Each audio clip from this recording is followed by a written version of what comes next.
Hi అండి, అందరికీ నమస్తే. నేను మీ సునీల్ మద్దాల. ఏంటంటే ఒక విషయం చెప్పాలని మీ ముందుకు రావడం జరిగిందండి.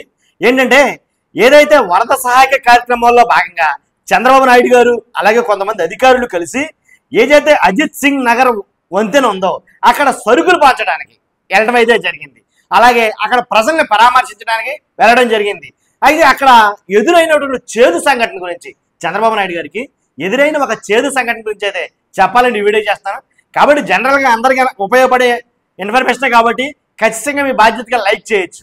అంతేకాదు పక్కాగా మన ఛానల్ అయితే కనుక సబ్స్క్రైబ్ చేసుకోండి. ఎందుకంటే పార్టీలకు అతీతంగా ప్రజలకు ఏదైతే ఉపయోగపడుతుందో అలాంటి వీడియోలు మేము ముందుకు తీసుకురావడానికి ప్రయత్నం చేస్తుంటున్నాం. మరి ముఖ్యంగా ఏదైతే ఈ వీడియో ఉందో దీని మీద మీ అభిప్రాయాన్ని కామెంట్ రూపంలో తెలియజేయండి. నేను ఒక్కడే కాదండి, నాతో పాటు నలుగురు చదవడానికి అవకాశం ఉంటుంది. మర్చిపోద్దు, బాధ్యతగా మీ బాధ్యతగా ఫస్ట్ అయితే లైక్ చేయండి. ఏదైతే వరద సహాయ కార్యక్రమంలో భాగంగా చంద్రబాబు నాయుడు గారు ఏదైతే అజిత్ సింగ్ నగర్ వంతెన సాక్షిగా నవ్వులు పాలైందండి. ఎలా అంటే శుక్రవారం ఏరియల్ వ్యూ ముగించుకున్న తర్వాత అజిత్ సింగ్ నగర్లో నిత్యావసరాల సరుకుల పంపిణీలో పాల్గొన్న ముఖ్యమంత్రి చంద్రబాబు నాయుడు గారిని ప్రజలు నిలదీయడంతో ఆయన పక్కనే ఉన్న పౌర సరఫరాల శాఖ మంత్రి నాదెండ్ల మనోహర్ గారు ఇంకా పౌర సరఫరాల శాఖ కమిషనర్ వీరపాండ్యన్ వైపేమో ఆయన తిరిగారు. ఏదైతే అక్కడ జనాలు ఎప్పుడైతే ఒక వ్యక్తి చంద్రబాబు నాయుడు గారిని ప్రశ్నించారు, ఏమండి 2 రోజుల నుంచి ఏమీ లేదు, పంచుతామన్నారు, సరుకులు పంచడం లేదు, పంచే సరుకులు ఎప్పుడు పంచుతారు అని అయితే కనుక అడగడం జరిగింది. అప్పుడు వెంటనే చంద్రబాబు నాయుడు గారు సీరియస్ అయ్యి ఇలా నాదెండ్ల మనోహర్ గారు ఇంకా ఇలా సీరియస్ గా చూశారు. ఆయన చూసారు నాదెండ్ల మనోహర్ గారేమో ఆయన ఏం చేయాలో అర్థం కాక పక్కనున్న ఎవరైతే ఆయన పేరేంటిది కమిషనర్ వీరపాండ్యన్ ఇంకా ఈయన సీరియస్ గా చూశాడు. అంటే ఆయనేమో ఈయన మీద సీరియస్ గా చూశారు, ఈయనేమో ఆయన మీద సీరియస్ గా చూశాడు అనమాట. కాబట్టి ఇలా చూసేడికి చుట్టూ ఉన్న జనం వేళ్ళకి చూశారు. అది జరిగిన సంఘటన. ఎందుకు సీరియస్ గా చూశారంటే కనుక ఏం జరుగుతుందంటే కనుక ఏదైతే సరుకులు పంచుతామన్నారో 25 కేజీల బియ్యం, అలాగే కూరగాయలు, అలాగే 1 లీటర్ నూనె, ఇంకా ఏదైతే కొన్ని సరుకులు పంచుతారో కందిపప్పు, పంచదార, అదో కేజీ ఇదో కేజీ, ఇలా ఈ సరుకులన్నింటినీ కలిపి నిత్యావసర సరుకుల పంపిణీలో భాగంగా పంచుతామన్నారో అవి మ్యాక్సిమం అంటే మా అయితే కనుక ఇప్పటికీ ఒక 20% అయితే పంచగలిగారు. అది వాస్తవం, నేను చెప్పే మాట కాదు, చంద్రబాబు నాయుడు గారే చెప్పారు. అయితే ఆ సరుకులు పంచలేకపోయారు, ఇటు ఆహారం అందించకపోయారు. అక్కడ ఉన్న ముసలాయన నా గతేంటి బాబు అని అడిగితే ఏం చెయ్యాలో తెలియని పరిస్థితుల్లో చంద్రబాబు నాయుడు గారు నాదెండ్ల మనోహర్ గారి మీద సీరియస్ అయిన మాట వాస్తవమే. ఏంటి అప్పుడు నాదెండ్ల మనోహర్ గారు ఏం చేశారు, ఇదేంటిది నా మీద సీరియస్ అవుతున్నారండి ముఖ్యమంత్రి గారు, అసలు ప్రాబ్లం నాది కాదు కదా, ఎవరైతే నారాయణ ఉన్నారో మంత్రి నారాయణ ఆయనది ప్రాబ్లం అన్నట్టుగా మొహమాట లేకుండా కొండ బద్దలు కొట్టినట్టు తగ్గట్టొచ్చాడు. అక్కడ నారాయణ గారిది ప్రాబ్లం ఏంటి, మంత్రి నారాయణ గారికి దీనికి సంబంధం ఏంటంటే ఏదైతే సరుకులు లోడింగ్ చెయ్యాలో అందుకు గాను నువ్వేం కంగారు పడుకో, ఆ లోడింగ్ చేసి సరుకులు పట్టుకెళ్ళి పంచి బాధ్యత మాది. కాబట్టి నాదెండ్ల మనోహర్ గారికి నువ్వు దీంట్లో నీ పాత్ర ఏమీ లేదు, నువ్వు సైలెంట్గా ఉండు అని అన్నాడంట ఆయన ఫోన్ చేసి, ఎవరో మంత్రి నారాయణ గారు. ఆ మాట అంటుంటే ఈయన నాదెండ్ల మనోహర్ గారికి కోపం వచ్చిన మాట వాస్తవమే. ఎందుకంటే ఎవరికైనా కోపం వస్తుంది, ఇదేంటిది ఇంత ఇంపార్టెంట్ పనిలో మేము తలమునకలై ఉంటే ఆల్రెడీ రేషన్ వాహనాలు అయ్యి తేవాలని ప్రిపేర్ అయ్యి ఉంటే ఇప్పుడు మంత్రి నారాయణ గారు ఫోన్ చేసి నీకేం సంబంధం లేదు దీంట్లో, మేము చూసుకుంటాం ఇది ఈ పంపిణీ కార్యక్రమం అని అనడంతో కాలింది ఎక్కడో. కాబట్టి సర్లే అనుకున్నాడు. తీరా ఎంతసేపు చూసినా సరే మంత్రి నారాయణ గారు పంపుతానన్న ట్రాక్టర్లు ఏమీ రాలా. అక్కడ జరిగిన వాస్తవం ఇది. ట్రాక్టర్లు ఏమీ రాకపోయేసరికి చూసి ఇంకా లేట్ అయిపోతుందని నారాయణ గారు ఏం చేశారంటే కనుక అప్పుడు ఏదైతే వాళ్ళ విభాగంకు సంబంధించినటువంటి రేషన్ వాహనాలు ఉన్నాయో అయితే జగన్మోహన్ రెడ్డి గారు ఆయన దార్శనికతతో ఆయన ఉండేటటువంటి ఆలోచనతోటి ఏదైతే రేషన్ వాహనాలు కొనుగోలు చేశారో ఆ రేషన్ వాహనాలు ఎక్కడికి వాటినే నాదెండ్ల మనోహర్ గారు రప్పించి వాటిలో సరుకులు ఎక్కించి సరుకులు మొత్తం తీసుకునేయడం జరిగింది. కాబట్టి దాని ద్వారా అందువల్లే లేట్ అయింది. ఈ లేటుకి కారణం ముఖ్యమంత్రి గారు నేను కాదు మీ నారాయణ గారే అని చెప్పినట్టు చెప్పాడు ఆయన. కాబట్టి ఇలాగా ఎప్పుడైతే అక్కడ ఒకరిని అడిగితే ఒకరి నుంచి ఒకళ్ళ మీదకి ఇలా ఒకళ్ళ మీద తోసుకునేసరికి అక్కడ ఉన్న జనాలకి ఆటోమేటిక్గా నవ్వు అయితే కనుక వచ్చి ఉంటారు చాలా మందికి.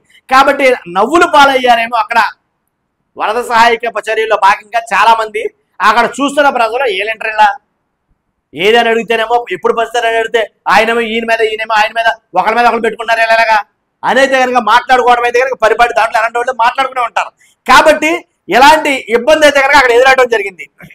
కాబట్టి కొన్ని మాటలు అయితే మాట్లాడారు అక్కడ చంద్రబాబు నాయుడు గారు.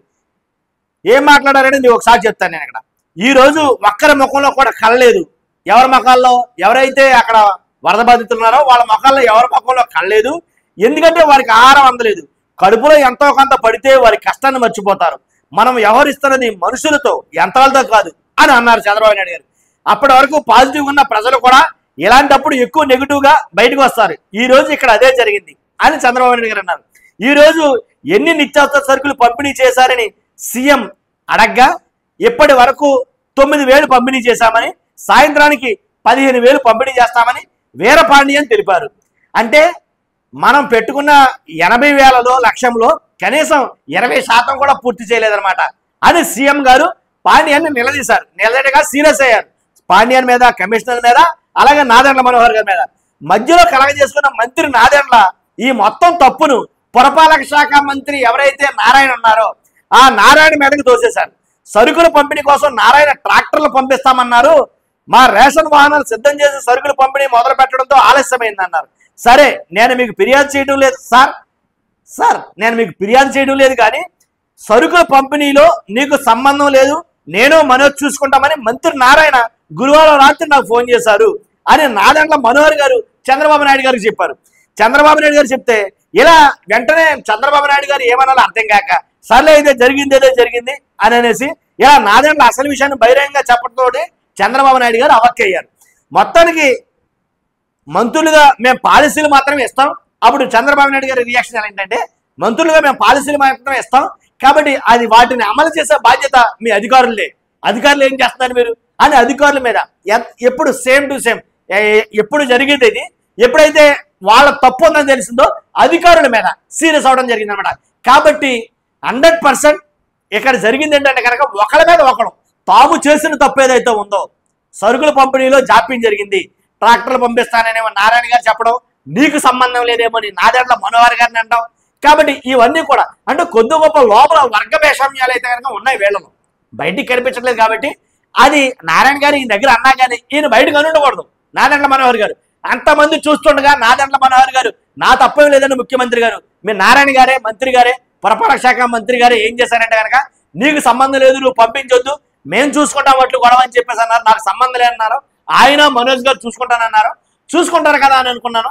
తీరా టైం అయిపోయింది అనేసరికి అప్పుడు ఒకటి మళ్ళీ నాకు తెలియజేయడం జరిగింది. అప్పుడు నేను మళ్ళీ ఈ సరుకులన్నీ లోడ్ చేసుకుని రేషన్ వాహనాల మీద ఇక్కడ తీసుకొచ్చేసరికి లేట్ అయ్యింది. కాబట్టి మా అయితే మనం 80,000 మందికి పంచాలనుకున్నాం. ఈరోజు ఒక 20,000 మించి పంచలేము, అది కూడా సాయంకాలం దాకా పంచితే అనేది కనుక వాళ్ళ తప్పులు వాళ్ళే ప్రజల ముందే చెప్పుకోవడం జరిగింది. ఇవన్నీ చూస్తున్న ప్రజలు సరిపోయింది సంబరం, దొరికారా బాబు అన్నట్టుగా వాళ్ళ రియాక్షన్ అయితే కనుక ఉంటుంది 100%. ఎందుకని ఒకళ్ళ మీద ఒకళ్ళు నెట్టుకున్నారు కాబట్టి అదండి జరిగింది. కాబట్టి ఇలాంటి పరిస్థితుల్లో కూడా ఇలాంటి సంఘటనలు ఎదురైతే కనుక ఏం చేస్తాం, ఎలా రియాక్షన్ అవుతాం? కాబట్టి మీ అభిప్రాయం ఏంటి అసలు దీని మీద? ఒకళ్ళ మీద ఒకళ్ళు పెట్టుకోవడం అసలు అంటే లోపల టీడీపీకి జనసేనకి సఖ్యత ఉందా లేదా, వాళ్ళకి ఏమైనా పడటం లేదంటారా, మంత్రులు ఏమైనా పడటం లేదంటారా? మీ అభిప్రాయం కావాలి. ఖచ్చితంగా మీ అభిప్రాయం తెలియజేయండి, మర్చిపోద్దు. చూస్తున్న మీరు అందరూ కూడా ఈ అమూల్యమైన అభిప్రాయం వీడియో మీద మీ అభిప్రాయం తెలియజేయండి. ఫస్ట్ అయితే కనుక నాకు మోటివేషన్ ఉంటుంది, ఒక లైక్ అయితే చేయండి. కొత్త వాళ్ళైతే కనుక పక్కగా సబ్స్క్రైబ్ చేసుకోండి. Thank you very much.